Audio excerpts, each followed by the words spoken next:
Live with the pre-show ramble. With all these empty windows. Well, one empty window and another one has just disappeared. So we've got him back. Yeah, this is where PJ just wanders in like wearing nothing on top. Yeah. It's me. I'm all green guy. Oh, thank goodness. PJ, I am very envious. I'm going to ask you about something that's behind you. Is that a Zenith box set? Yeah, of course it is. Ooh. Of course it is. What's your house number again, PJ? and will you be busy for the next hour and 20 minutes or so? Oh yeah, I saw your Twitter about picking that up. Is this like the 19th version of Watchmen you've got? It is. It really is. Because I've another Watchmen up there somewhere. But that's actually behind the scenes Watchmen. Anyway, sorry. I'll... Yeah, so we do have to point out, just before we went live, PJ told us he hasn't spoken to anybody for like the last months, apart from family. So we're going to get all of his energy tonight. Yeah. High energy. That's me. So just as well, we've got two kind of an ex and a current teacher with us who can basically wrangle you. PJ Holden, sit down in your chair immediately, or I shall speak to your mother. Exactly. And with that, yes. How are you? Anyway, it's been ages since we've seen PJ. How are you doing? I'm doing grand. Doing all right. Aside from like super busy, stupid busy, but sure. So what are you working on at the moment? Department K series for 2000 AD. Shortly to start a new Chimsky series for 2000 AD. Shortly to start a battle strip for something which I can't really talk about. Wow. Then an ongoing thing that is probably 9 months worth of work for another publisher I can't talk about, and also another thing I can't talk about that's going to be on a Kickstarter thing, and also I'm doing that weekly webcomic, which is what this T-shirt is for. I forget this is not mirrored. Is it mirrored? Yeah. It is. It's mirrored. Well, no, it's not mirrored. It's not. That's what's confusing me. It's not mirrored. When I just grab the badge and do that. So when I keep thinking my badge is here. Oh no, it is there. Pointed right. It is there. That's why your human hands are pointing. Jesus. Michael. While he's confused, ask him about his confidential projects. He'll spill. Yeah, tell us about. So, is it Marvel or DC? No. I did a DC thing recently, but I don't know if DC's. Who knows what's happening at DC at the moment? So anyway. That's true. Yeah. So I'm very busy, stupidly busy, and which is good, but also bad. Because I need a holiday. like no man's ever needed a holiday before. Mm-hmm. Like one of those steam engines that really needs a little whistle at the top to let off something. That's me. Anyway, we'll get you a punch bag for Christmas or something. This is going to be absolute chaos. Has it started? Sure. Yeah, kinda. This is just sort of like a ramble that we do before things kick off properly. So as we're doing our ramble, John, what's been happening in your world? We normally ask like if people have been playing games or anything over the as of today, I'm in quarantine, so not much happening right now. Yeah. John, I'm now locked in for the next 14 days. Oh yeah. By the way, PJ, John, PJ. Hi, PJ. Big fan. Hello, big fan. John. I don't know who you. No one's told me who you are, John, apart from John. And you don't look like my brother, which is the only John I know. So. So PJ, we were going to do introductions. Oh. Okay. He's confused. Ask him more questions. You'll get the information. You will. Eventually. So John, maybe you'd like to start by introducing yourself then, and PJ will get you to introduce yourself as well. In a formal way, or in a kind of why should anyone care about who you are? Okay. Yeah, I want bowing. I want. What makes it of floors? Yeah, what makes it relevant for you to be on this call tonight about Prisma Arena? Hi everybody, I'm John, and due to my complete dissatisfaction with my ability to play a minis skirmish game with anyone in my family, I kind of came up with something back in February 2018 that has turned into Prisma Arena, thanks in huge part to the amazing, brilliant developing minds of Hub Games. So you made it out of spite. I get it. Yes, Great motivation. John is the source of the concept of despair in the game. And so what else might people know you from, John? First thing that Rory and I worked on, our beautiful vanity project, Untold Adventures Await, which beloved in my heart, loved by some people, misunderstood by others, but probably one of the most wonderful collaborative creative experiences of my entire life was making Untold come to life again with the collaboration of the entire team. It is even though it's been around since 2017, to me it's beyond just our baby. I still play it practically weekly. I love it. So that's my other connection to the group. Mm-hmm. And you've been Rory, do you want to admit what you were putting your hand up there for? Oh no, well, because I've started live streaming this month, doing daily sessions playing Untold, and creating basically Prisma Arena, the animated series. And I realized after the first session that I've been playing Untold wrong this whole time. I've been misinterpreting two elements within the game, and I think since then my storytelling has improved. I'm on just finished episode 11 today. Mm-hmm. So technically season 2, episode 4. And yeah, I'm really happy with how it's been going. I'm sure it can improve.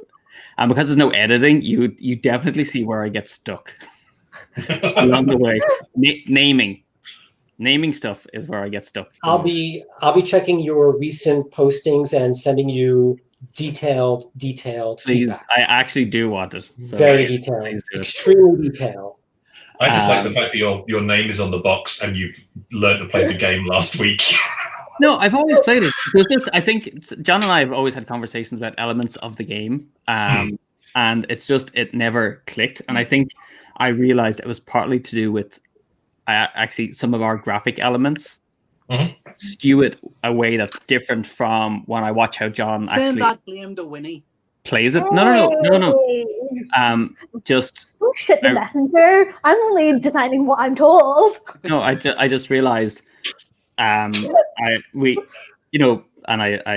hold my hand up myself that the way we could have maybe presented it might have been slightly different to convey the flexibility in which John interprets those tiles.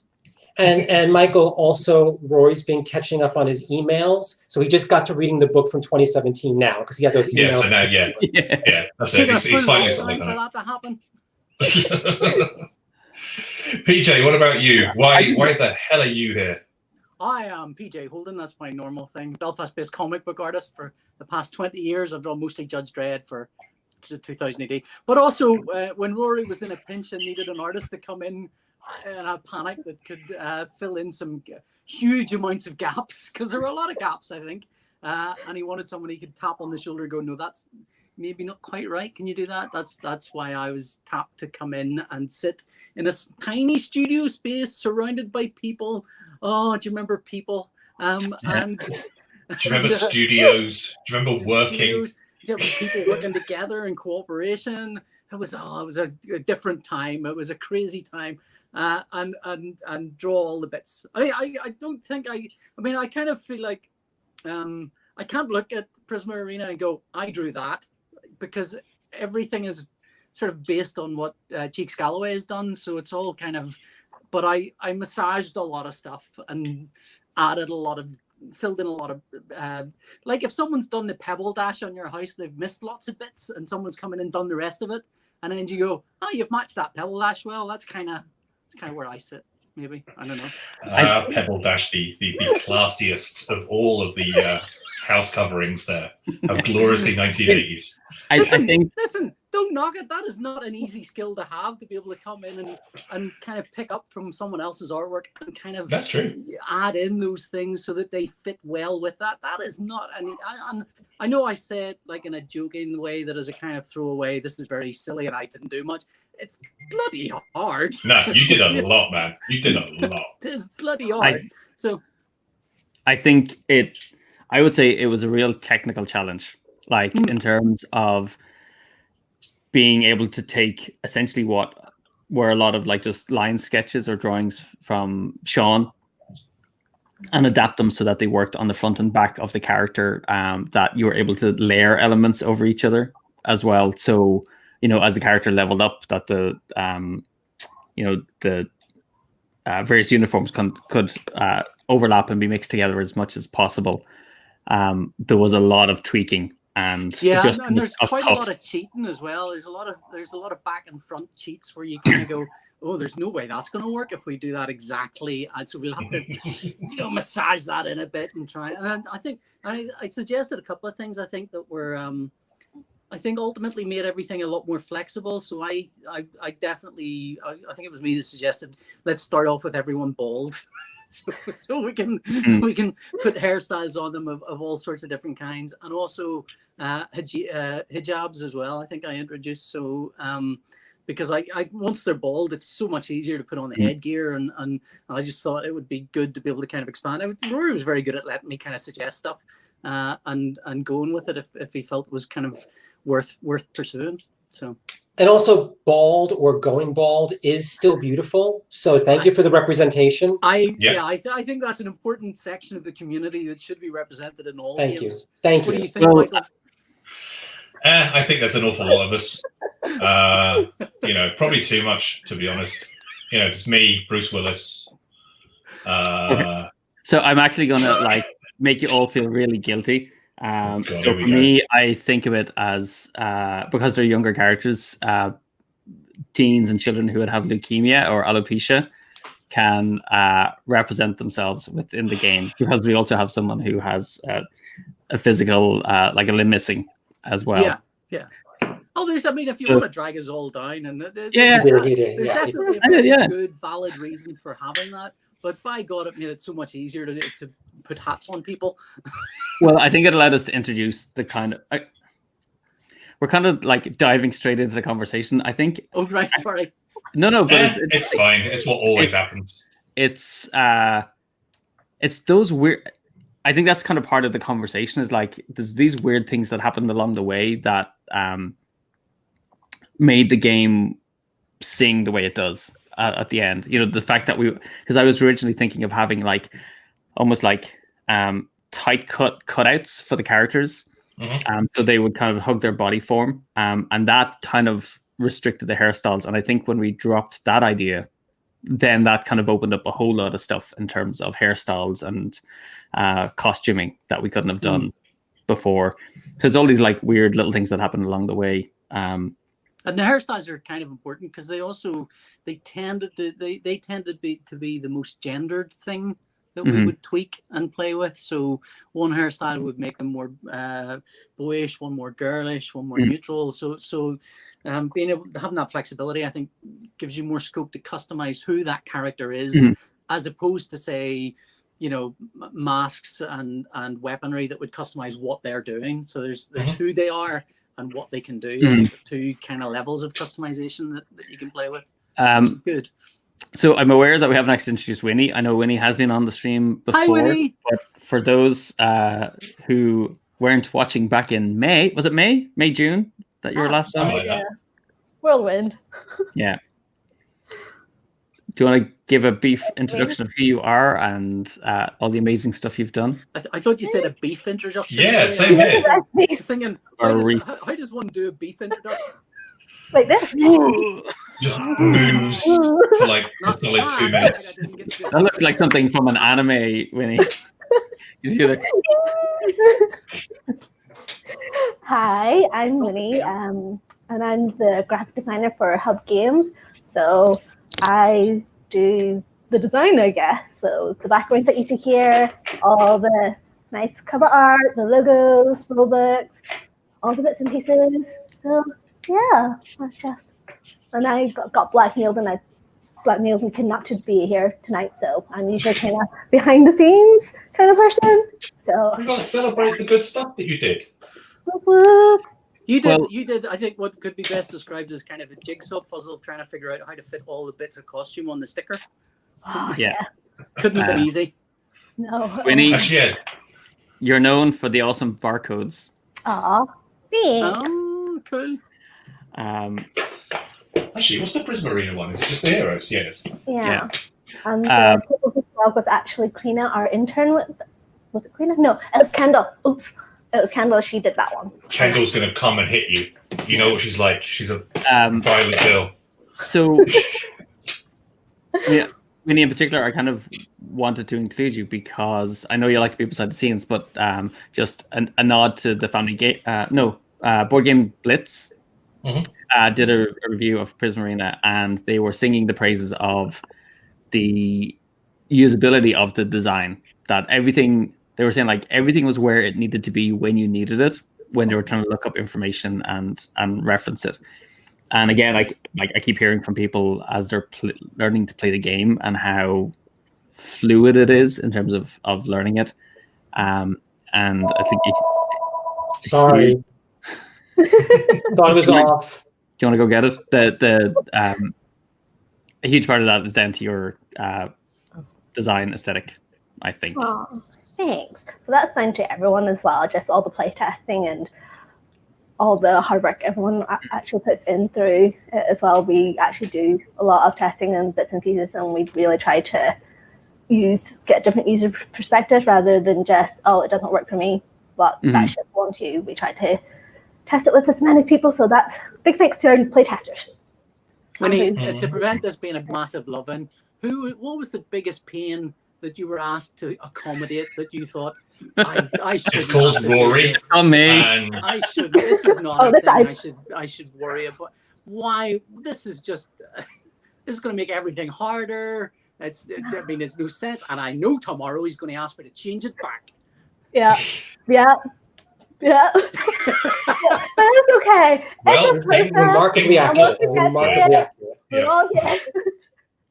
Like, no, I haven't said it. I've never been art directed before, so to me this was all very kind of odd, but only because I've never had to do it before. Normally I'm given a script and told, give us this back in 2 weeks and completed, and I send it back, and it's I think the very first professional comics job I ever did for 2000 AD, I sent it in, and I went, what do you think? And they went, meh. And I went, I'll redraw all of it then. And they went, no, you don't have to do any of that. I went, no, if you don't like it, you'll just not give me any more work. And they went, that's probably true, yeah. So, I've never been art directed. That was the closest to art direction. That's not quite art direction.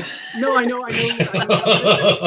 That's the way comics work. Is comics don't have that kind of freedom to move things around and tweak things and fiddle with them. So you kind of end up, you're either doing the job right enough, not necessarily right, but right enough for what you're doing, and then that's it. You move on to the next thing. So it's kind of interesting experience to kind of go, what do you think of that? Well, can we change that? But you get that a lot, Winnie, I assume. Part of a designer's job.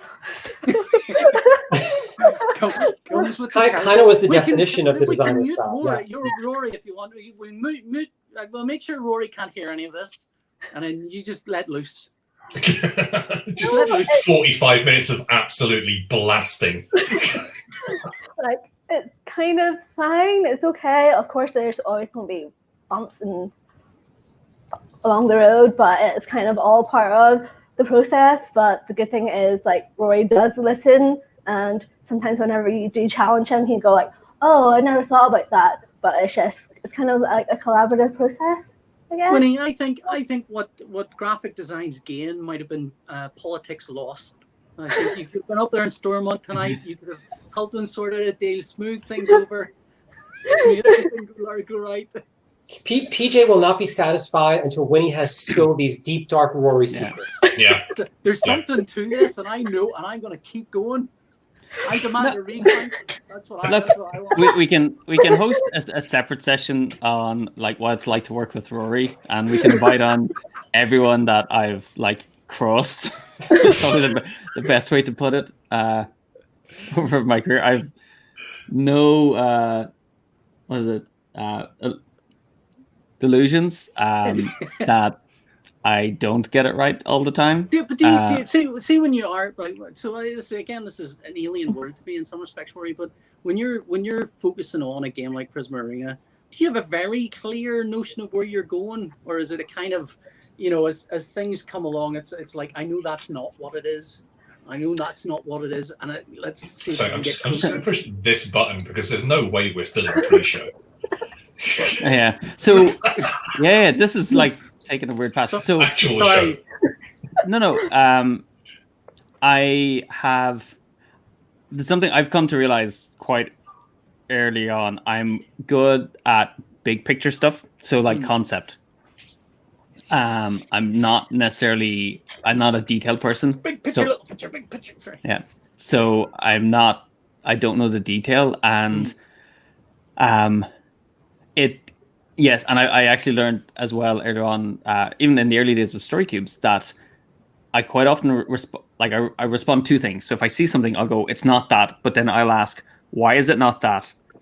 And that helps me shape it into what I think it needs to be. And if it is it, I'll be like, yep, that's perfect. But unfortunately, it rarely starts with, yes, that's what it needs to be. You know, and I think Winnie there's many times where we've worked on something and gone away from it and gone back to the original idea. But at least we know now that is the best approach because we've exhausted other tried options. something else. Yeah. John, see, when you come up with a game concept, John, then do you have an art style in mind? Does it look like a thing yet, or is it just a bunch of numbers and rules? Sorry, I've taken over interviewing. No. So Funny you should mention that. it leads nicely to this. Yeah. I don't know what it's going to do to the screen with fire. It'll be fine. It'll put us all over to the left-hand side, so it's all good. Go for it. So Slide to the left. Oh, that's to the right. Slide to it. oh God, where's it gone? Hang on. I'll do this. Yeah, we have to do like the Star Trek style bridge crash. I like to, Michael, when I'm driving a car and I brake, even if I brake very lightly and there's a car in front of me, I like to do this in the car, just as I'm braking. This is why I don't drive in Northern Ireland. Sorry, there's something weird. Hang on, just keep talking for a second. Have you broken everything? No, it's so just... Rory has pictures hidden somewhere. Yeah. Oh. Do you not have to add like another screen or something? Yeah, no, it's just the way. I think it's the way StreamYard works. That things have to be on the same screen. There. Dun, dun, dun. Boop, boop, boop. Oh, sorry. Where'd that go? Is that okay? There you go. Yes. So, John. Yes. So you kind of said you were dissatisfied with games before. Do you want to maybe say a little bit about what we're looking at here? Yeah, and I'll directly answer PJ's question as well. The answer, which is particular to me, is no. I have no idea what anything's going to look like down the line. I don't have that sensibility, that sense of talent. But also, there's something very different about creating the art or fashioning the visuals for game design versus fashioning the visuals for a narrative, like in comics. And that is that, with readership, you have more control over what you want to portray to them. In game design, everything that you're creating is going to be experienced by the players in a dynamic fashion. That is, not all the cards will be out at the same time. Not all of the elements will be positioned the same way every single time. So frequently, the final visual product is really in service to a multitude of playtesting situations where you look, you watch, you see how playtesters are interacting with the visuals that they have in front of them and how well they connect with them before you can ever really say finally, yeah, this is the way it should look. And that's really very much what Rory's answer speaks to, is that he's got that big picture view and he's remarkable at that. And you only get in game design the smaller details of the visuals, the graphic stylings, when you see how people are interacting, cognating, understanding the play experience as it's happening. Because you may go a long way thinking, yep, this icon is exactly where it needs to be. We know it. We love it. It's perfect. And then 3 play tests later with 3 different groups and realize nobody understood what that was. We've got to move it, or we've got to change the color, or something else needs to happen for them to get it. There's also that kind of push and pull between the game as a structured experience of moving things or math or whatever economics, whatever the system is, versus the implicit story that's there. So what you're looking at on the screen right now is my one and only graphic contribution to the game, different colored pen. Thank you. So the initial design for me was purely the mechanics, the play experience, and a fairly, I would say, it really honed in on what I wanted for the spirit of the final product, not that it was in any way, shape, or form the final product. So there's the first board, which is I made from 2 pieces of paper and tape and a printout. The original structure of the board. What remains from that is the original count of squares, because that mattered to the math of the game. So yeah, I got the number of squares right up front, and the math of movement and range and all of that. But beyond that, there again creates this push and pull between the visual and tactile interface and what we hope for the spirit of the game. Those are my cards, which that's just not great at all. In design, it's hideous. Do you know what, John? Speaking from a development point of view, like as a fellow game designer, this is exactly what it needed to be at the time.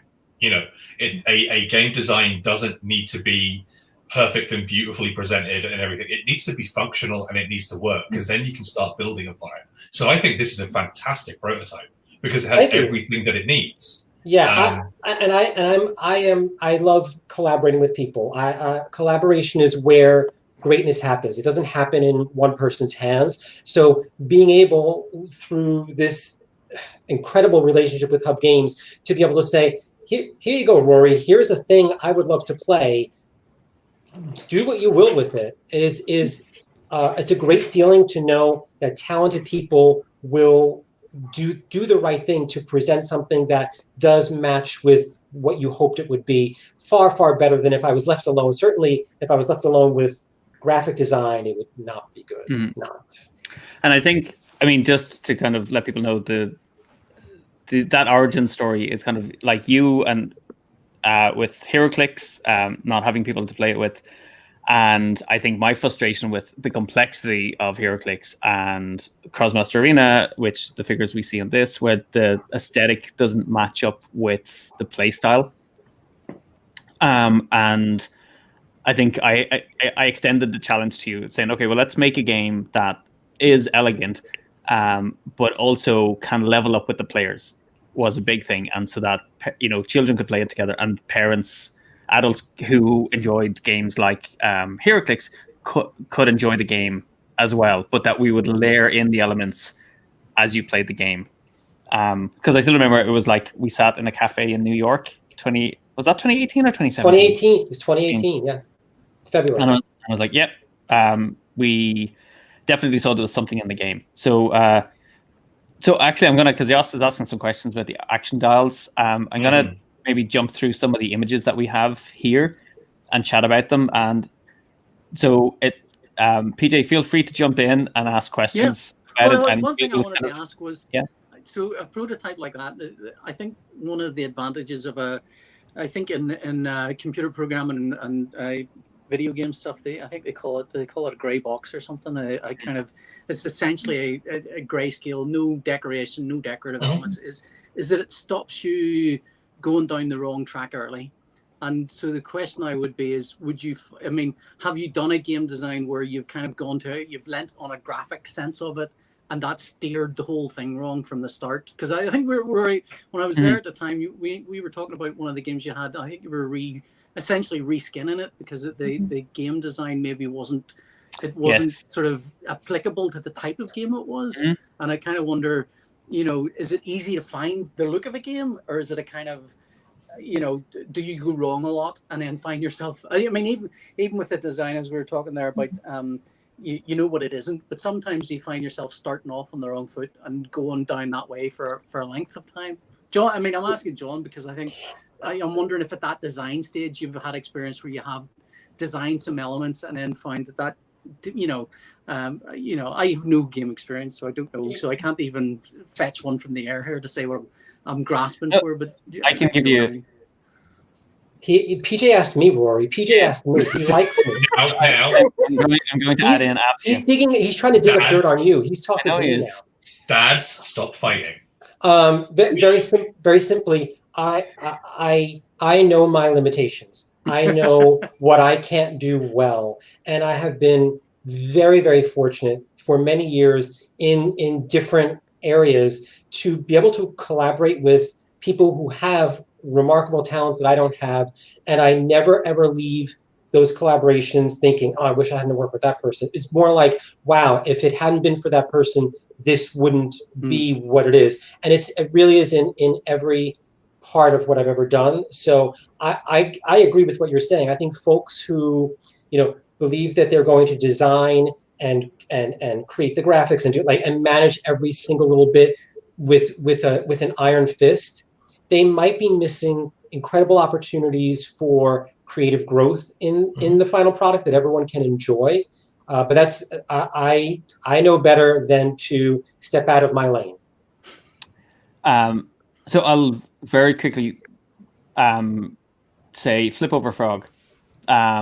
So I was arguing for a completely different aesthetic. And it was Anita who basically argued for the kind of the poison dart frogs, and that kind of visual aesthetic and a more kind of realistic look. And I think we found a common ground in that kind of slightly more kind of cartoonish yet realistic look to the final game. But I was kind of like suggesting they should be kind of anthropomorphic frogs and in different poses and stuff. And she was like, no.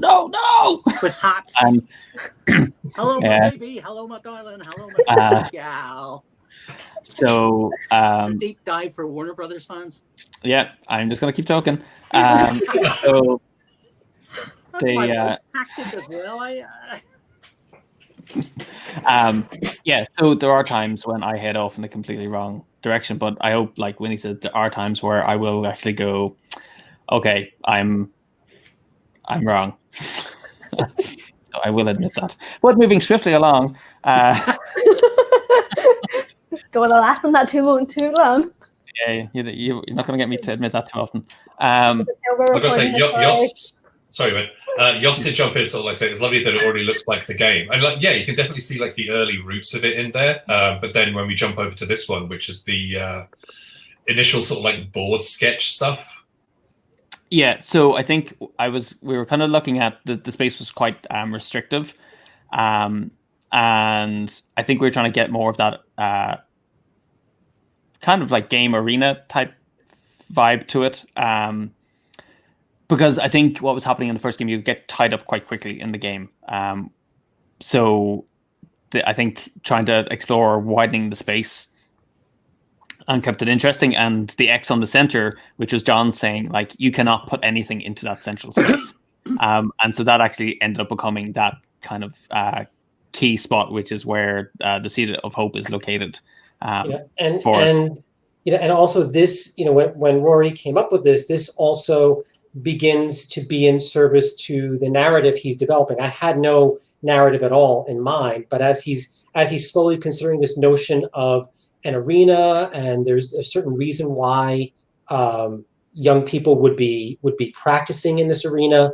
So the design and the narrative kind of grow together at this moment. I would not have initially done this, but when he did, and there were good reasons for the gameplay, but as well as the evolving storyline, it makes wonderful sense, and it adds more depth to the game itself. Mm-hmm.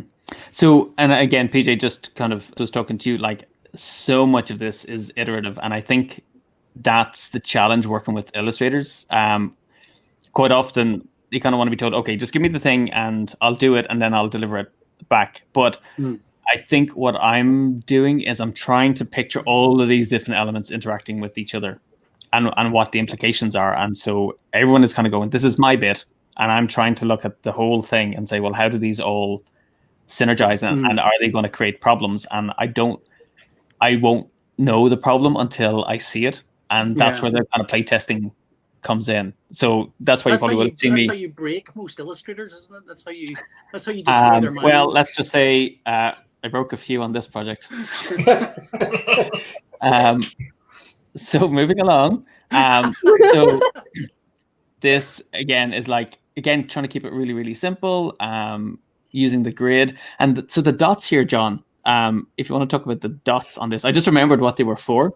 Yeah. Mm-hmm. Yeah, very, very early on. I had a couple of concerns early on in what I knew what I didn't want in the game. And there were several things in traditional skirmish games that I wanted to be rid of, because over the years I've noticed those were the things that not serious gamers, casual folks who just jump into a game to see how it goes, those were the things that frustrated them the most. One was dice, that random element of, I've just taken a risk, I've moved, I've put myself in jeopardy, and now I'm going to do my strike or my shot, and I'm going to roll dice to see if I get it.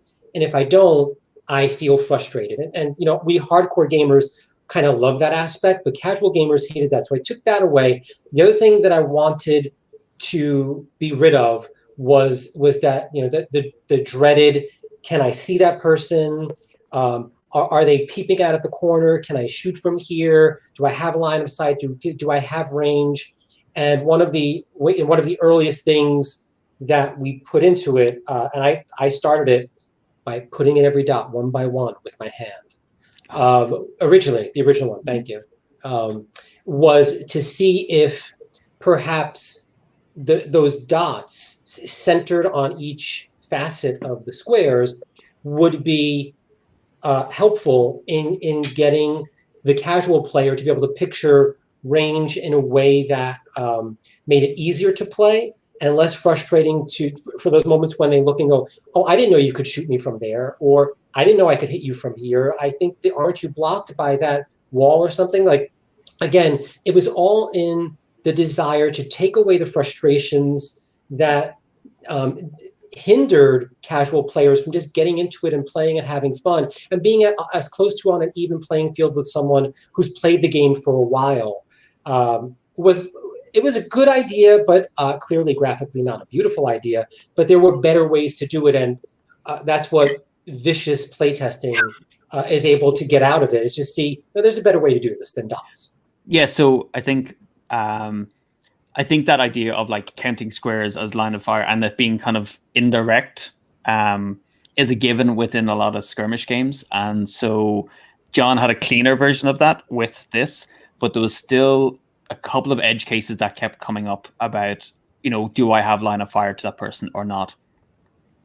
And we kind of, I don't know if it was being suggested to me or not, but I remember kind of resisting quite strongly against the idea initially of them being like just going to a straight and a diagonal line. But after I played it, I went, actually, no one noticed, no one complained. Mm-hmm. And there was never any doubt over whether you could hit someone or not. It was only kind of experienced skirmish gamers who would try to count those kind of like non-linear lines. And actually by sticking to a straight line and a diagonal, one, it became a bit more chess-like, and so it became very clear who you could target. But it also kind of added into this idea of prisma and light and fractal, and it was like all of these themes and concepts I was trying to get my head around in terms of the idea of the game. You know, I very much wanted it to be inclusive, and so rainbow, color, light, prisma were all kind of key terms. So anything that would come up in the game that would kind of allow me to reinforce that mechanically within the theme of the game was like, yep, let's go with that. So yeah, I didn't think it was going to work, but I found same with me. Yeah, I thought the same thing. Yeah, but yet when you play it without, you know, most players they don't even bat an eyelid, and it's sped the game up so much by doing it. So let me just jump on. Oh, okay. So this is where I think the biggest change happened in the game. The phases. And even this is like a step on from what it was. So originally, John, there was 7 cards. Yeah, originally there were these what I consider like base cards of moving, shooting, or striking, like the most regular thing you could do as kind of like a permanent hand of cards that you always had and could play to just say that your character was doing that outside of the combo cards. But that just puts so many things in your hand. And again, I'm not going to be able to come up with, well, what's a better solution to this? I have no idea.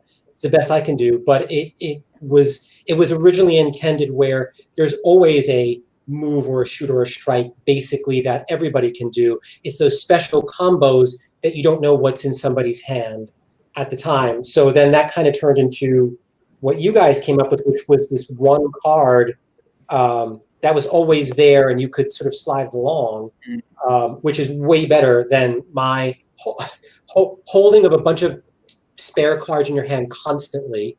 And then that turned into the brilliant dial. I have no idea who came up with that one, but I was amazed when I saw that. It was just a great aesthetic. So originally, but the game was broken into 3 phases where you would move, you would shoot, and then you would move, and then you would strike, and you'd basically program your characters and reveal what was going on.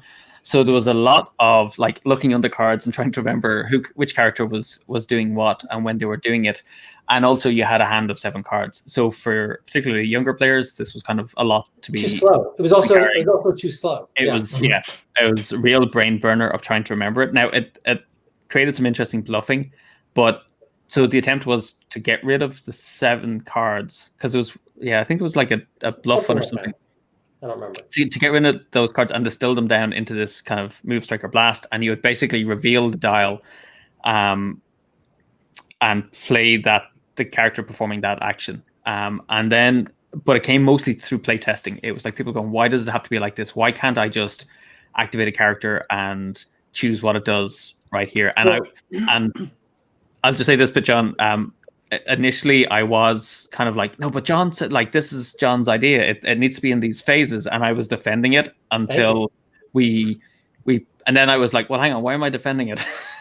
Because I have to be open to being proved wrong. And I want to say that thank you for defending me. I appreciate that. But my great fear and probably the reason why you were defending it so staunchly was my greatest fear was what happens when games like this turn into I go, you go.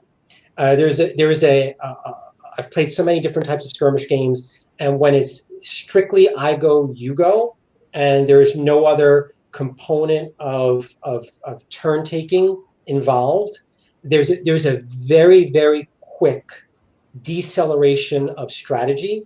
Frequently, people don't want to go first. And when sometimes designers say, well, let's just put in a pass or something on its own, and that's good enough. But I go, you go tends to be the death of design for skirmish games that then, in order for that game to become more strategic, designers will layer in more complexity, extra rules, different details like, oh, too much I go, you go here. We'll mitigate that with new rules and new ways of breaking this old rule and this new rule. And that was what I was most afraid of, is just that straight I go, you go business is just, you've kind of ruined the cool part of strategizing, but in an elegant way. But then the advantage, not momentum, used to be called momentum. The advantage token, in coming up with that, we took that away. We took away the issues that come along with straight I go, you go games. Mm-hmm. So you also think you pointed out some things here, like it's that it's nice to see the hero progress bars already here. So yeah, there's a couple of really interesting things already showing up. The heroes had no starting ability at that point, and they were called avatars. And yes, I think you had to play with each Mocon twice to level up. You had to win games and you had to play games was how you would level up.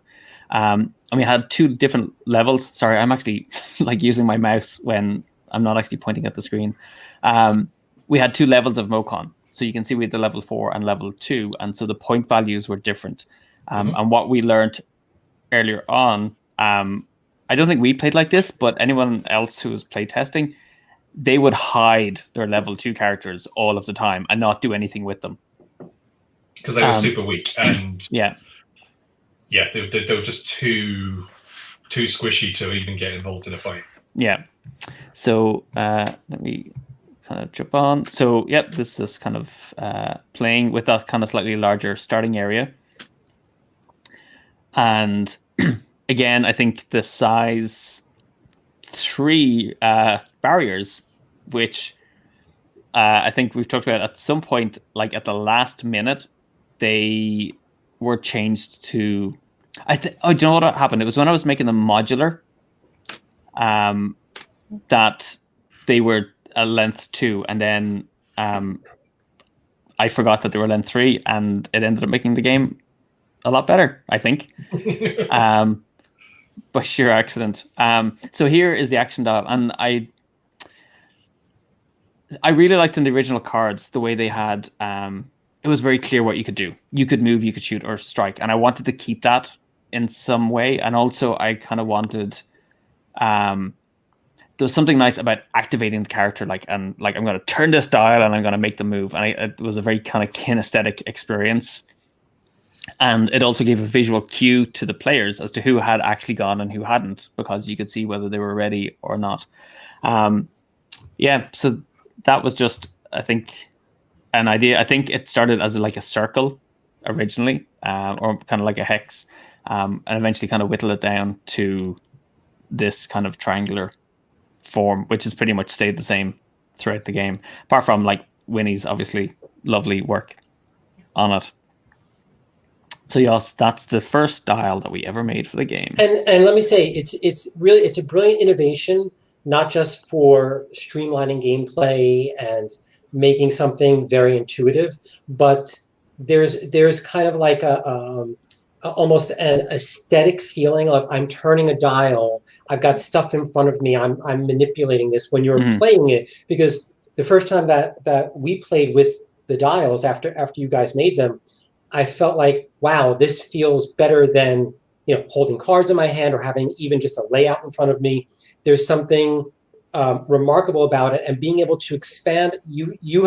All of you have really expanded on just this simple notion of a dial with what it turned into in the final product. That really opens it up to a lot of interesting play configurations. It seems like a simple innovation, but it's really quite remarkable the way that it affects the feel and then ultimately the current mechanics and future mechanics of the game. Mm-hmm.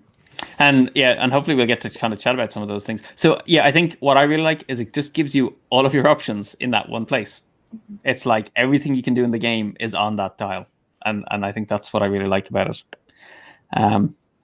So I'm actually going. It's nice to get some compliments, PJ.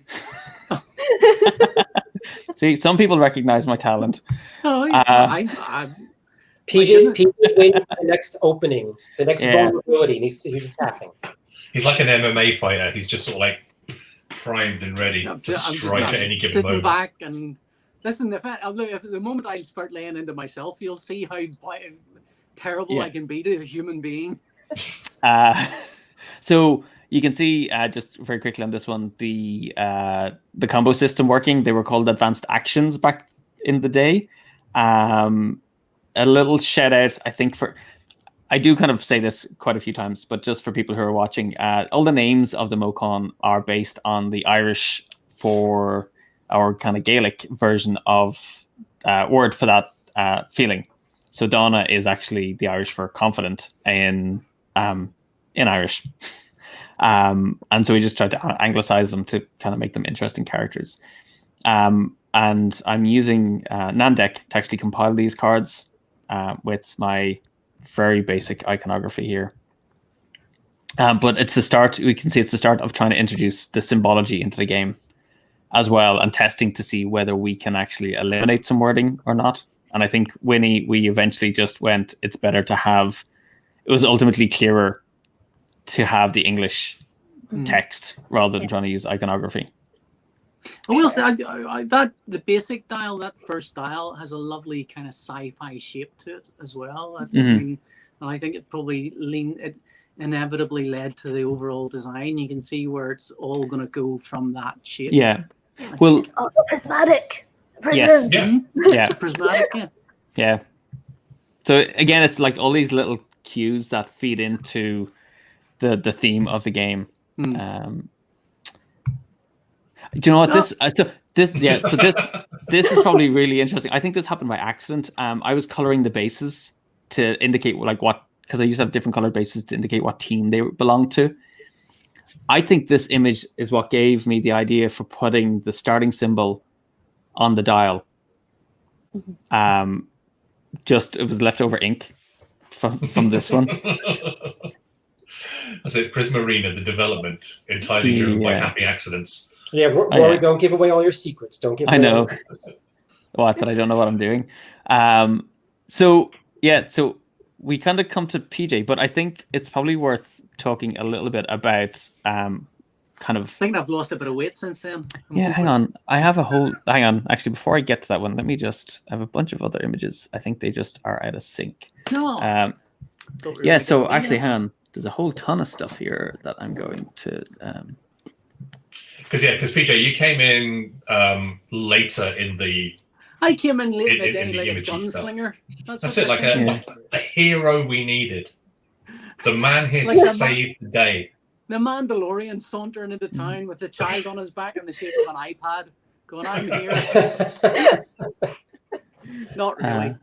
No, in fact, if anything, actually, I think the first conversation Rory and I had that probably was about Prisma Arena was when I was thinking about doing a Kickstarter, and Michael and Rory came down. Were you there, Winnie? I don't think. No, you were there. It's Erin as well. Erin we all went to Bowden. We were talking about it, and I think you were looking for an artist for Prisma Arena, although I don't think I knew that's what it was for. And I think I suggested a handful of names, so I don't know if you ended up going. I think Cheeks might have been one of the names I suggested at the time.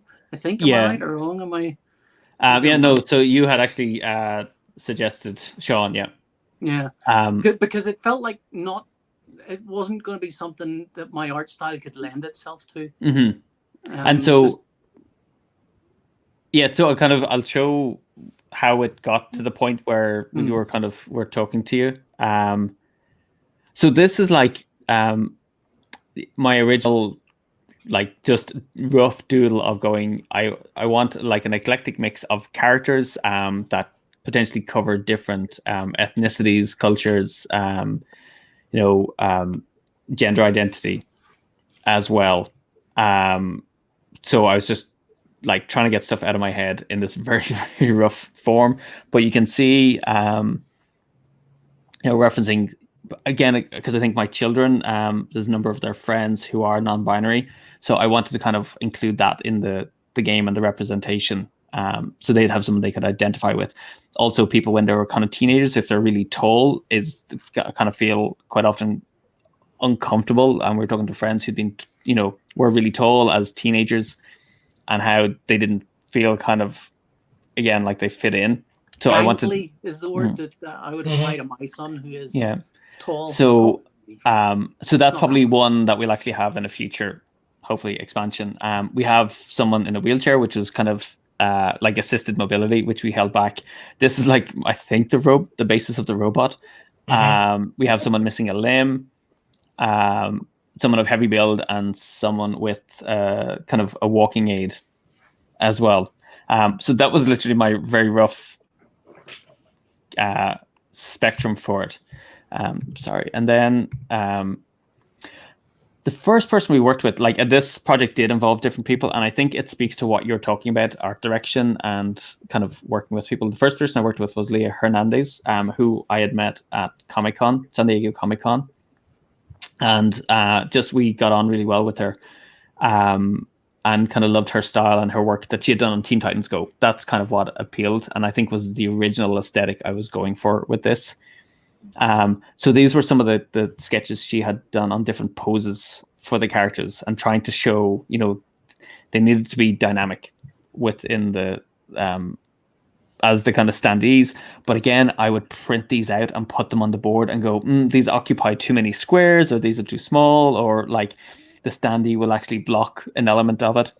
There's two things going on. I think one of them is dynamism. Well, actually three. There's one of them's dynamism. There's the other one, which is the physical space they're taking up.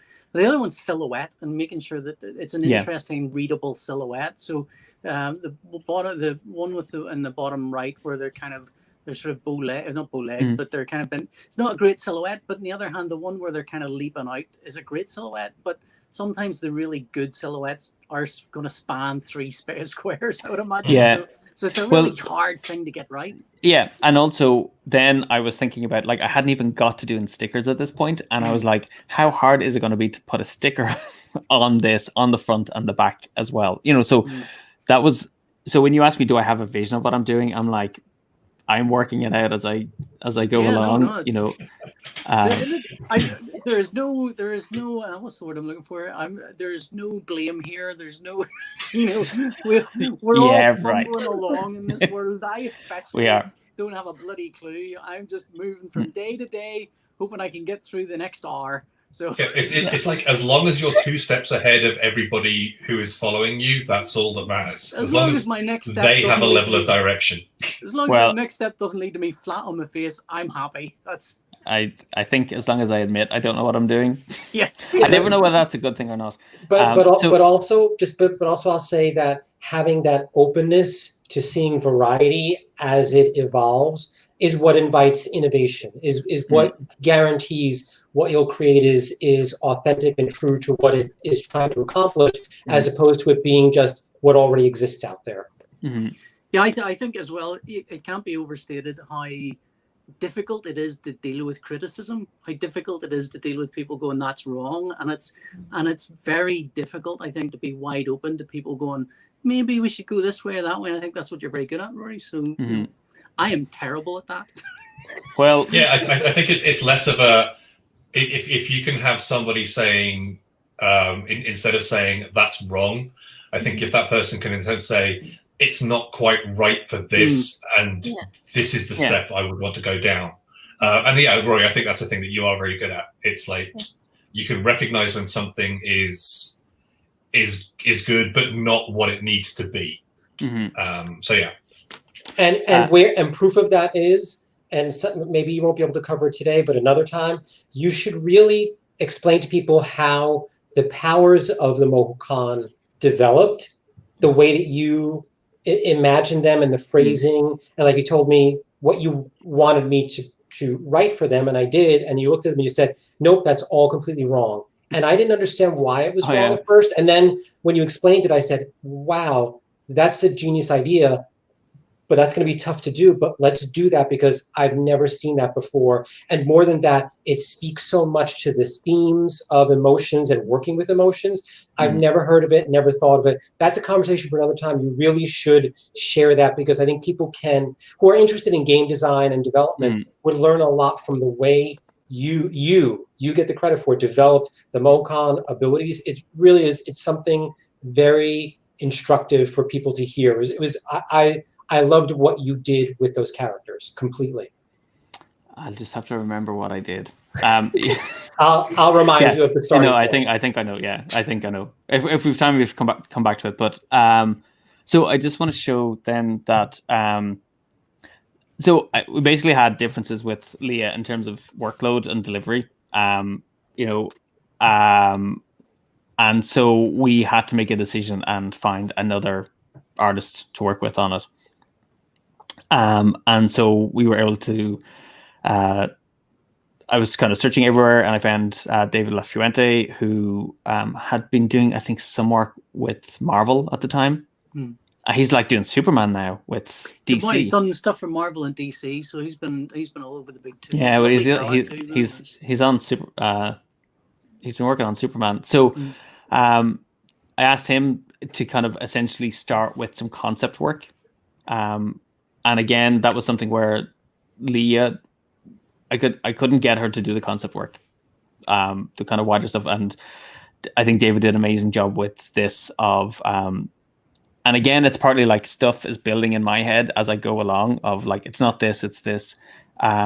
So these concepts of, I kind of wanted a science fiction, arcanic kind of world. I still use those terms.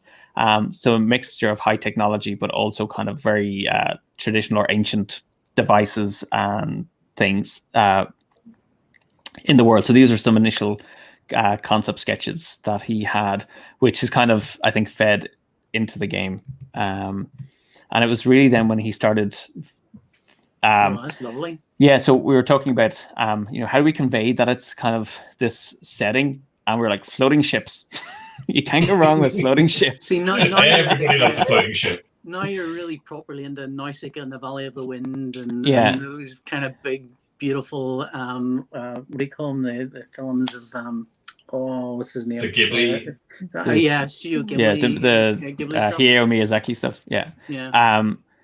I just love this image of like the kind of hero and the Mokon in the field watching this floating city ship, and the concept of these then feeds into the idea of them kind of shifting and moving away from the spare. And I'm actually realizing I haven't done this in the adventure. Shoot, I'm gonna have to kind of go back and reintroduce that. So this was like a part of that, the world building that he was doing, that again kind of helped shape the game. It's me again. Oh, God. Yeah. So every time he puts the picture up, it's just like that. Oh, God, no. It's like, where's that Wally? So, but again, it was just, I think, the nature of the job and me, I guess. We had a falling out over the delivery of content. And I think that kind of it might not necessarily be you so much as the kind of work that you're after, and most artists are more used to, especially comic artists are more used to, here's a script, here's a deadline, we're hiring you because we know kind of what they expect from you, and then you might get a little bit of art direction, but usually you don't. Usually what you've got are deadlines, and deadlines are fairly locked in, so you do your work to the deadline, you turn your work in, and you're on to the next thing. And if it's wrong, you're probably not going to get hired again, but that's you're on to the next thing anyway. And the skills required in that are a different kind of beast. Whereas this is concept design, and it's a mixture of concept design and some other things. So it's a different kind of thing. I would tell. I mean, personally, I steer away from concept design as much as possible because I don't enjoy it. It's never, if I need to design a spaceship, it'll be done on the page that I'm working on. So it's the temperament of the kind, I think, of the kind of work that you're attracted to, and the kind of person that goes to that work. You like finishing things. I think comic creators like finishing things. Yeah, it gets harder to do that when you're constantly kind of tweaking and with game stuff. I think a lot of it is iteration. It's sort of especially you see it a lot in when you sort of like go through the history of a Hub Games project. It's like a small change here, a color change there, a different expression, something like that. And it's not something that, as you say, PJ, comic book artists are used to doing because they don't need to do it. Yeah, I think though, I mean, that's the experience, I think, of game artists, video game artists, that they're used to that kind of iterative process. And but generally you're on staff, and and I think we found working together was a lot easier than maybe working remotely would have been. And I suspect that's just been the difficulty with a project like this with any artist, I think, is so I don't think it's you specifically, and I don't think it's any other artist specifically so much. It's just the nature of the kind of work, This is PJ's artist intervention for Warren. Well, so this is where after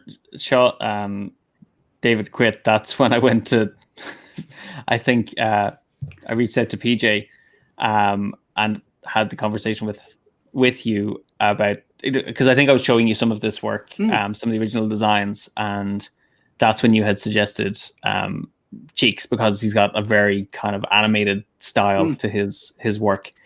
And bizarrely, I do not have images here. I don't have them as saved photos, but essentially, Sean came on board then and worked on the character designs that we now see in the game. But again, when we were working on it, I think the technical workload wasn't something that he was particularly keen on. It's not exciting stuff. some of it. No. And I think that's then when we saw we were kind of running out of time, things weren't moving. I was able to reach out to you, and thankfully. Well, I think you had said like you'd worked was it in programming before? Yeah, I used to work in IT, so I worked in IT since I was 14 till maybe I was about 38, so that's quite a long stage. And I did everything from tech support to programming to all sorts of things. So I have quite a good, a kind of good technical sense of how to do things. So it's not even so much as I like those kind of puzzles where you go, well, how are we going to achieve this workflow? How are we going to do this workflow so it works best for us? And I've trained people on using. I've done web YouTube videos and stuff for Clip Studio, which is the program that I would tend to use, which is kind of a comic book version of Photoshop. It's for comic artists, and it handles stuff like this very nicely. It's much easier, and so it wasn't really it wasn't maybe as much of an intuitive leap for me as it might have been for someone else. I don't think. And I think I kind of really saw your strength with that aspect of it, of how you structured it and how you were able to kind of approach the interaction of all the elements and how you set up the files. And I think that definitely made Winnie's life a whole lot easier as well. Then when it came to doing the stickers, most artists would go, right, we're going to draw the robot here in this cool, crazy outfit, and they'll do that, and then it won't occur to them that if they'd done it. If they paired it, how are they going to then make him look different in a different crazy cool outfit? How are they going to make this different style of head fit that kind of body? And how are they going to, what are the impact of doing that kind of shape is going to have on this later on? Whereas that sort of thing is kind of it's almost program. It's like a visual programming. Yeah. It's kind of thinking about these things and go, well, if we tear this down and we do this way, and I mean, to me, it seems quite logical that you start with a bald-headed character because then you can start building everything else up. But that was, once we went that way, it made so much of the stuff so much easier to do.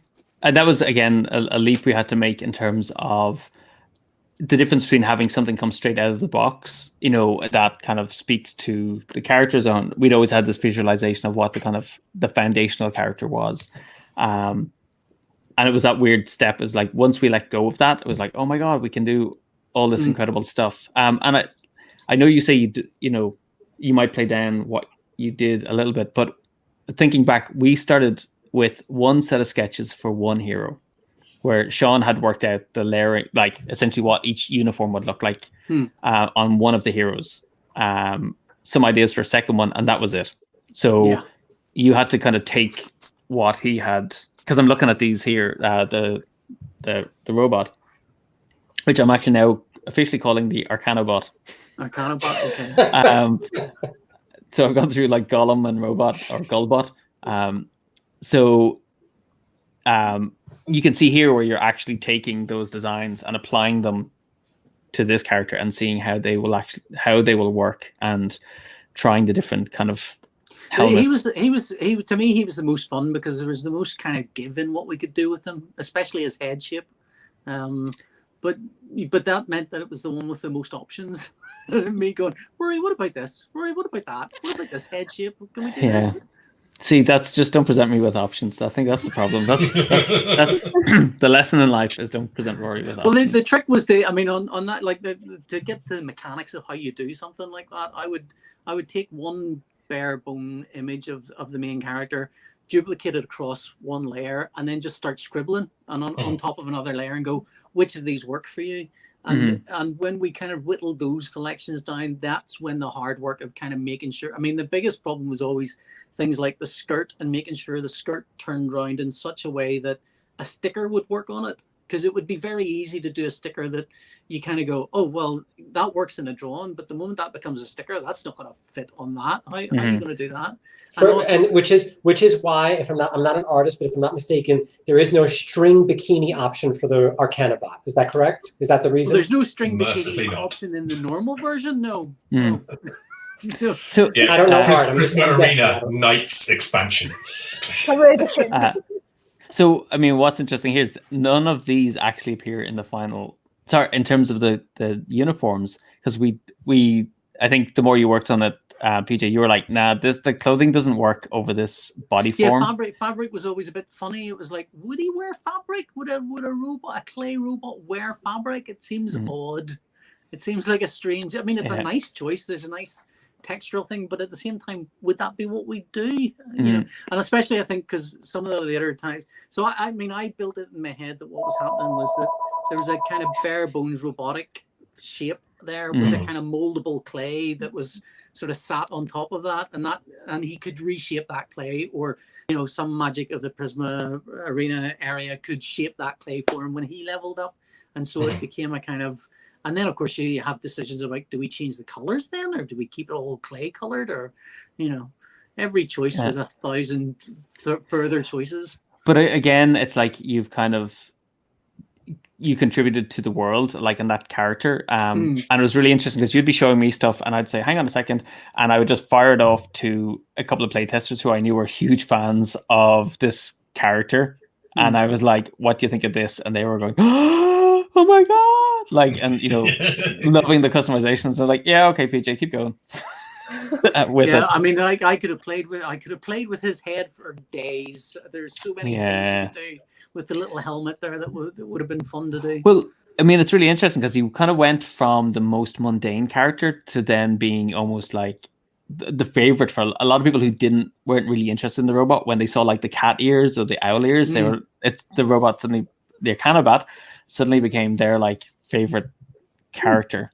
So I just want to see. So yeah, so and this also, is those blue shapes around them were the kind of the maximum margin of where we could play with. So I had to make sure all the drawings fit within that blue area, and because anything that kind of went out of that wasn't going to fit on the cutout, you know. So you're dealing with trying to make an artistic choice that kind of fits within this very tight little boundary line that is kind of, that's quite like, oh, couldn't we have shifted that over a millimeter? Or he's going, if we shift that over 1 millimeter, it'll not fit in the little slot thing, and then our game's totally off and everything goes in the bin. All right, we'll fix that.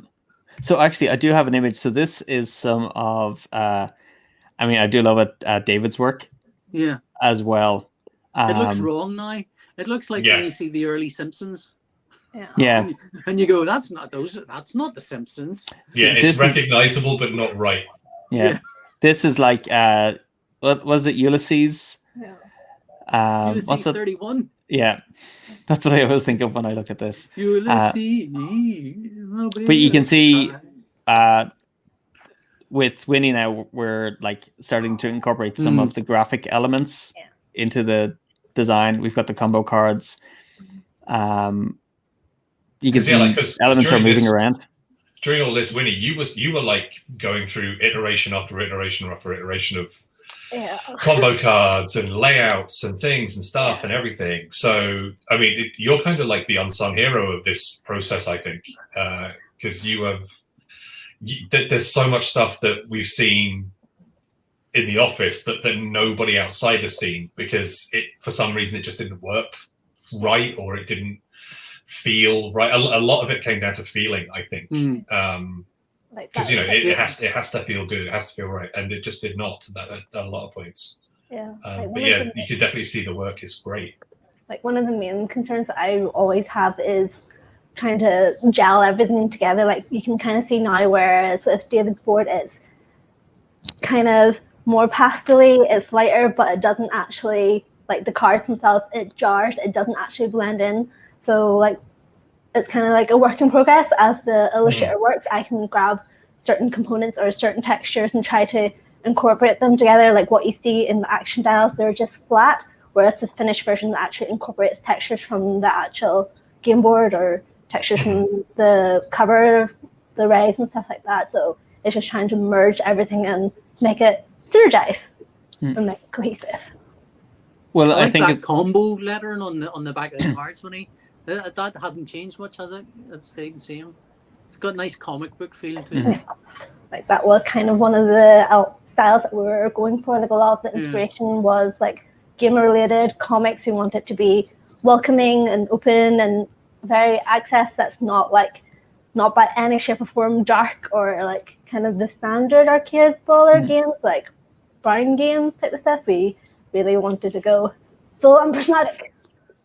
Well, I'm just going to stop sharing this here so we can see everyone. Yeah, so I think that was a key part of your contribution, Winnie, is just because I think you would say like you you would have no interest in those kind of dark skirmish or fighting games, and so that was kind of part of the test, is creating something that you would enjoy looking at and potentially playing on the board. So the color scheme and everything that you brought to the game is a key part of that. And I think finding purple as the base color was a vital part of that process. Real.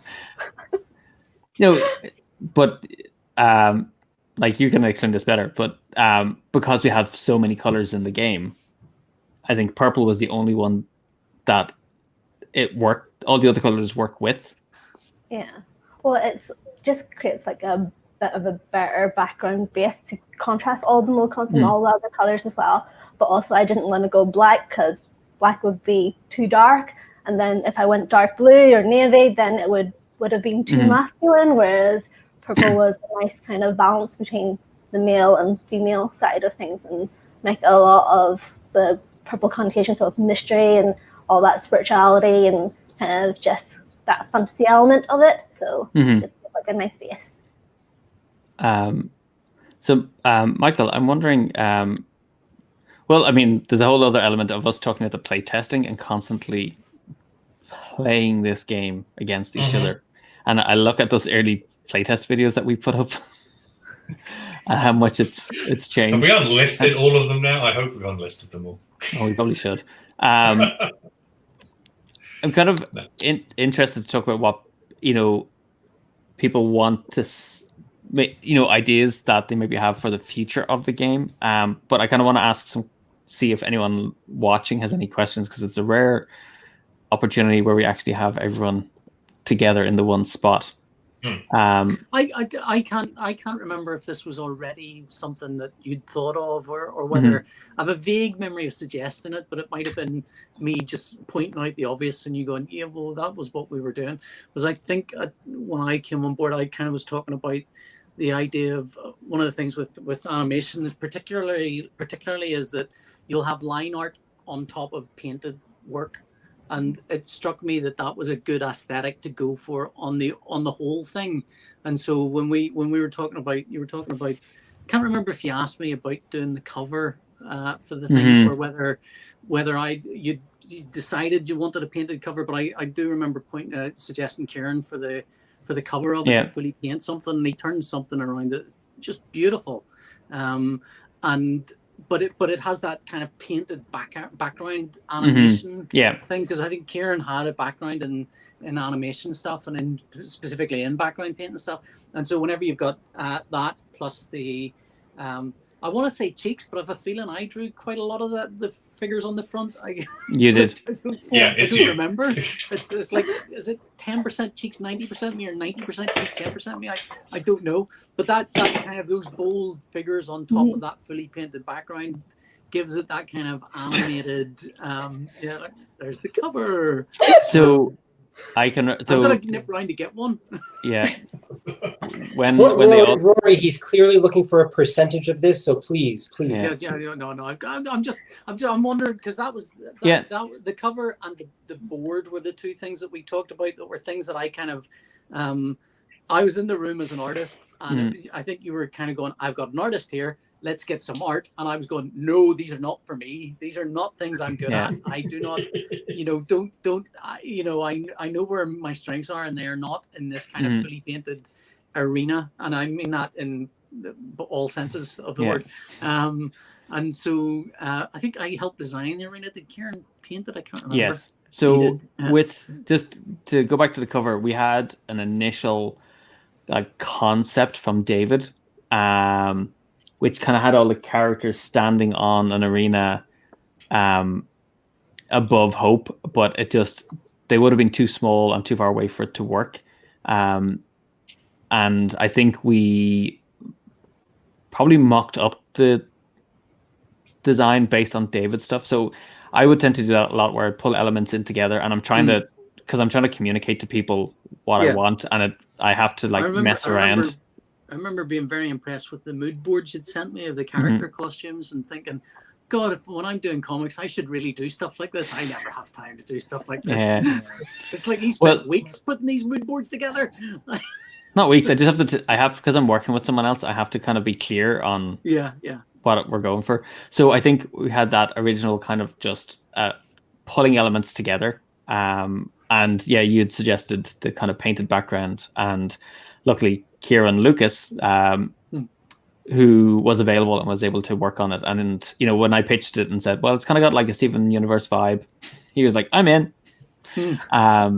So yeah, he did that. And then likewise, I think with the arena, you worked out the pencils for it. Yeah. We kind of how that might work. I think it all felt very flat initially. Yeah. All the stuff around the arena felt just too flat. It felt very much like a top-down plan view rather than actually being inside somewhere. And I think part of what I was trying to get at was to give it more dimension and give it more like you're looking down on a real location.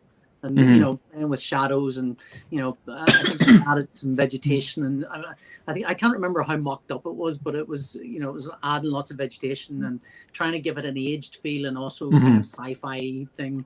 And I think Kieran did a fantastic job of it. Make it look old but new. Old but new, yeah, it was everything. Yeah. Well, you know, I mean, I'm a student of all those Ulysses 31 as well, and that kind of thing. So that you know, person stumbles into the grey old courtyard and discovers some cool technology. It's a staple of every sci-fi thing I've ever read since I was 10. You know, so I like that. So yeah, I mean, there's so much we go into. Excuse me, I gotta mute this with the board. Sorry, hang on. Professional as always. There we go. Yeah, you can't catch coronavirus over this thing. No, StreamYard. No, it's fine. Mercifully not. So yeah, I mean, there's so much stuff, like even with the board and making the double-sided and like the fold, working all that stuff out with Winnie and the team is a whole other element. And I'm watching the clock and actually the power supply on my computer because I left my charger in the studio, so I'm like 15% left. Which is enough. You say stop talking, so yeah. But otherwise I'll just keep going. That's all I'm saying. Yeah. And I've got hours left on my battery. That, you know. The Duracell bunny, PJ just kept going. And like we'll all drop off, and you'll still be talking to her. Log back in 3 days' time, still going. Yeah. So I'm I know the game isn't even out yet. So I'm going to phrase this like, John, what do you think is the scope or some of the things you'd like to do or see with Prisma Arena from a gameplay perspective? You mean what should the one coming out, what should it do versus like in the future? What do you mean? So you know what's in the box and how much we've kind of put into that. Like, what are some things? You've alluded to there's room within the game to do other things. So are there things like on your list where you're like, ooh, I'd really like to, if we get to do an expansion, what are the things that you would love to kind of explore or cover? Yeah, so there are areas of customization that we know we can include down the line. We didn't jam everything that we were talking about or dreaming or designing into the box. So there are areas of customization where we can go even further in making the player feel like, you know, this character is me. And that doesn't just mean adding new characters. It also means adding options in gameplay and in what you can attach to your character to bring that feeling like this is mine to life. Certainly more MoCom because we have a list and we're ready to go with that. But in terms of broadening the gameplay, obviously big fan here of solo play. So we have some stuff already kind of partially done that would be great to see in action, not because we want people to play a solo version so they can get better to play against other people, but so that in and of itself, that solo experience is satisfying, that it's not just simply going through the motions so that you're better later. So it really feels like this is kind of an extra game within the game, so that the game can grow beyond just where it sits right now in taking a character from one level to another and feeling like that's the be all and end all. It doesn't have to be, because especially even narratively, as the players get familiar with the game and familiar with the world, there are things they're going to want to know more about the world and experience through gameplay. Winnie, from your perspective, are there things that you'd like to, whether it's kind of graphically or because you've been immersed in the game as well, is there the things that you'd love to see happen with the game? I think for the combo cards, I think I would have liked to have done individual graphics for each of those. I knew we were under time constraint and we didn't want to confuse the players too much by just having 3 standard graphics, but I would have liked more time with that, if that makes sense, and maybe get something a bit more illustrative or more to give it more of a punch. But that would be the main thing. And then just like John said, more Mocons. I'm kind of interested to sort of see what color spectrum that those will go under, because obviously it's kind of limited. Yeah. So it's funny because in playing the daily sessions of Untold, one of the Mocon that I keep calling on, I realize I need to call on, is one of Cam, which we don't currently have in the game. And I realize a lot of the Mocon are geared towards the kind of arena side of things. So Cam has suddenly, I know we have our list of Mocon, John, that we've been working on, but I'm like, as I play through this month, I'm like, there might be some that we need to swap in because they become quite pertinent in the kind of the storytelling aspect and not just with kind of in the arena space. So PJ, from a visual perspective, I think one of the things I think we talked about way early doors was the idea of different characters and but not so much that just different characters in the same art style, but kind of radically different art styles, like a full set drawn in some plucking something out of the air, but a Mike Mignola set of characters designed by Mignola's obviously out of reach, but do you know what I mean? A kind of a set with a specific aesthetic by one particular artist with a good art style, that uses all exactly the same mechanics. Everything's almost identical, but it's just visually a different kind of take on those kind of characters. That would be interesting. That would be fun. An animated series, that would be fun as well. What else? And I mean, obviously, you'd sort of want more characters than the ones that you've got in the Cheeks Galloway art style as well, and kind of expand that all out would be lovely. And I suspect probably a bigger board, a bigger arena. I suspect that's a thing you've got plans for at some point, or some sort of expansion to the battlefield. So there's more things that's going on. And something that just struck me was the idea when you're talking about solo play is, maybe this is a thing that's either impossible or it's so obvious everyone's doing it anyway, but kind of non-player characters that you can play against that have their own set of cards that you require the player to use their intelligence to play against themselves. And kind of, flip that card over, it's move this as close as you can get to you, and then, get ready to fight, that kind of thing. Where you could select, say, a set of cards with a higher IQ and a set of cards with a lower, more difficult play style. That's a thing. I'm just chucking stuff out now. Yeah, so I'll actually kind of respond to a couple of them. I think because from the very beginning we separated the characters and their abilities from each other, my vision was people would actually design their own characters for the arena to represent themselves. So we were kind of giving them the template, but there's not in computer programming, that's called model view controller. Yes, exactly. So you hit the nail on the head. There you go. That's one for all you high-tech computer nerds out there. Yeah. So there would be a potential for either people to create variants of it. Yeah. I was kind of thinking on Etsy, people would have their figures and forms, and so you could essentially replace the character card, the standee, and the stickers with anyone you wanted. I think what was really driven home was the scale of the work involved in creating each character. And so I think we do need to visually move away from just relying on Sean's style. And the question is, how do we actually do that? Again, from creating the stories, I've introduced it like a kind of race called the Terrapins, which are basically terrapin humanoids, and Bazees, which are kind of waspish creatures. And I think I'd kind of like to maybe introduce them as the kind of Arcanobot variant, where it's the non-humanoid character that appears in it.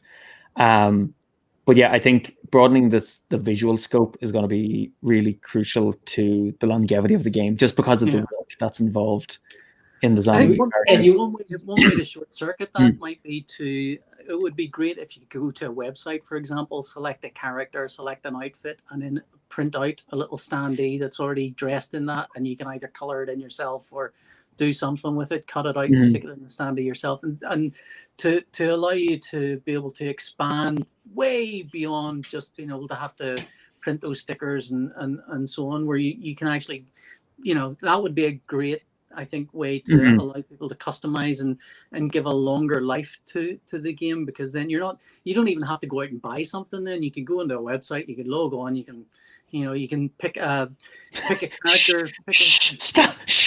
I mean, obviously for not buy something. Obviously for a subscription, but it's a thing that would require the game to play. But at the same time, you could very quickly iterate through designs that way. You could actually do designs and give people those designs, and then find out these are the less popular, these are the more popular, and suddenly you're getting feedback and all of that stuff. And it might be a thing to think about in the future. But and I think it would give you a very unique kind of. You don't need to do that. But if you have that game and you want to go to a website and design up, there's a website that's for creating your own action figure things for role playing games. Hero Forge. Yeah, I mean, a thing like Hero Forge, where you can basically say, this is what my guy looks like, and really go to town customizing it, and then print out your own little standee, and there you go. You're off and running. Yeah, So, Jos wants to see a set of characters done by Gen Z, who is the artistic director over at Supergiant Games, folks who made like Hades and Transistor. And I'm here for that. Please, that would be great. Thank you very much. I'd like to see some giant characters. Let's have 2 foot tall standees in that game. Yeah. Well, actually, there's another thing. So we did sort of like discuss last week the idea of like multiple players against one character. So you could sort of like have essentially like 3 different players going up against one giant Thanos style character or whatever along those lines. So that would be an interesting thing to potentially implement at some point as well. Yeah. And just to say, off the board and have a more free form play with those characters and those game styles, well, that would be an interesting thing to explore. I think one of the starting places for design of this type of like different art of bringing it in is Rory's background of the world and the different seasons that move through the world, and how each of these greater Mokan, despair and apathy and hope, how their influence changes the look of the world and the feel of the world, and even some of the mechanics. Recently, in his untold storytelling of Prisma Arena, there's been a touch of apathy that's moved into the story that's been really remarkable. So seeing how those different seasons could be crafted into a different look for the game, that would be pretty interesting to see. Yeah, one of the things I would love to do is take the characters out of the arena would be one thing, and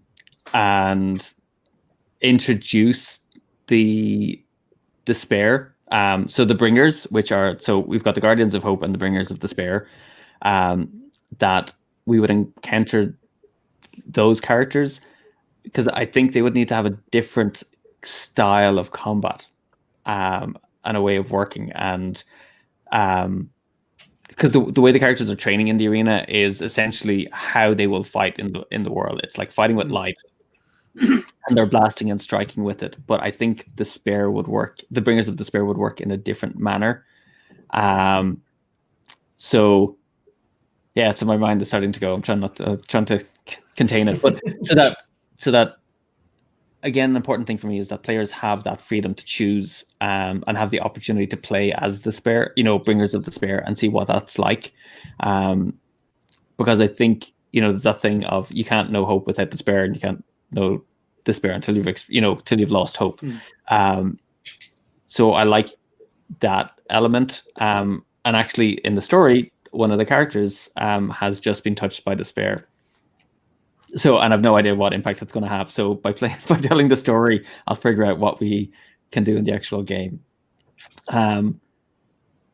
John, we have been working on the solo. So Michael's been playing it and finally beat it. Oh, congratulations! Which is this? The drone solo? Yes. Yeah. No, it's evolved a lot since good. Draft you sent us. But what I really like is you have to, like, if you've got powers, you're going to want to use different powers in that solo training versus what it's like. I think one of the things because I like working within the space of the game without kind of introducing lots of new elements to it. I want to give players a reason for leveling up multiple characters, so that they have a squad of heroes and not just one. So whether it's like tag team type combat or something like that, but I think surely what you need is some clips that you can clip them all together and make one giant figure out of all of them. Get like a big Voltron kind of vibe. Yeah, Voltron style is what you're after there, I think. But you can only do that if they're all exactly the same level. I'm just thinking come to like me for all these fixes. I am, but I'm only right corner.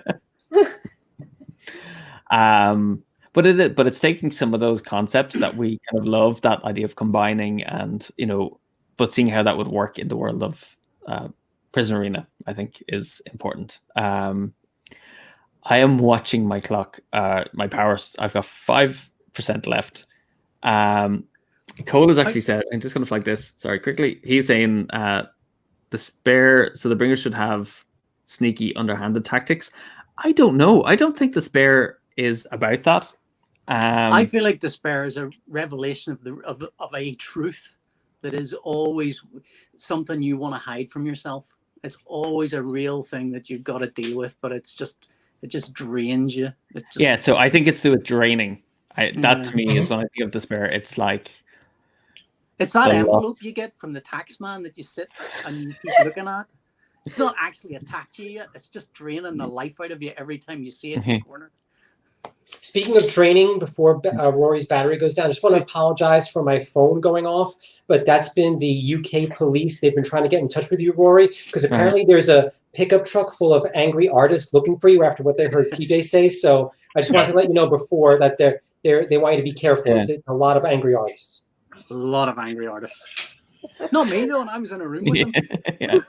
Well, see, I genuinely think that's what makes the difference. It's like when we talk face to face, it makes a big difference.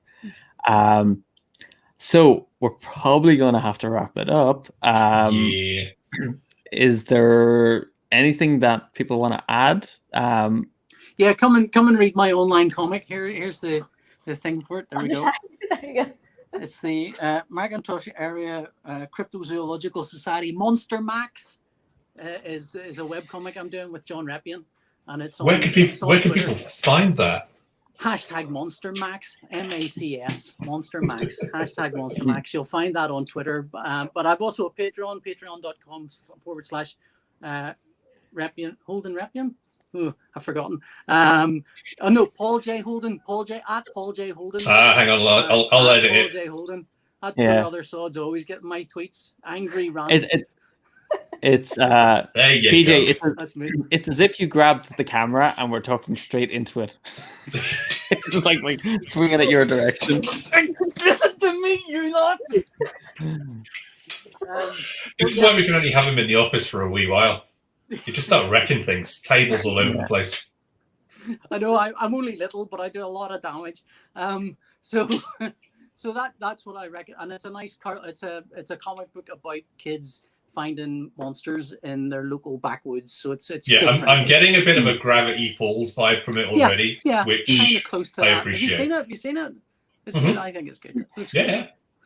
Good. Cool. I'm gonna, Sean or PJ, I'm gonna make sure everyone gets a chance to say goodbye. 'Cause He's on like 3% now. Yeah, I am on 3%. Right. John, if people want to find out more about things you've created, things you're working on, where can they find you? I don't know. I do not have a social media presence, so I guess check out Board Game Geek or the Hub Games Twitter account or wherever some random person is talking about me. I have no idea. Actually, John has got a lot of very good posts. Sorry. You've got a lot of very good posts on Board Game Geek, especially about Untold and the adventures and stuff that you put together on there. So that's a good way to sort of like find you. That'll be it. So, actually, and with regard to that, John, I am going to start incorporating, I think, some of the things we talked about, the things we'd love to see on Untold. I think in some later sessions this month, I'm going to start experimenting with them and see how they work, because I can see why you want to add them to the game as well. Winnie, if people want to catch up with you, where can they find you? Hub Games. Yeah, it's fairly straightforward. There you go. That's it. So that's pretty much us across the board, to be honest. You get us any of our social media. As a matter of fact, hey, it's almost as if we had a thing built ready for it. There you go. Yeah. So whether it's Facebook, Instagram, Twitter, YouTube, or Twitch TV, every morning, 10 o'clock UK time, join Rory for extravaganzas. Breakfast with Rory. Please make sure he's playing the game right, everybody. Please just check that he's playing it the right way. Thank you. I mean, true, there is that.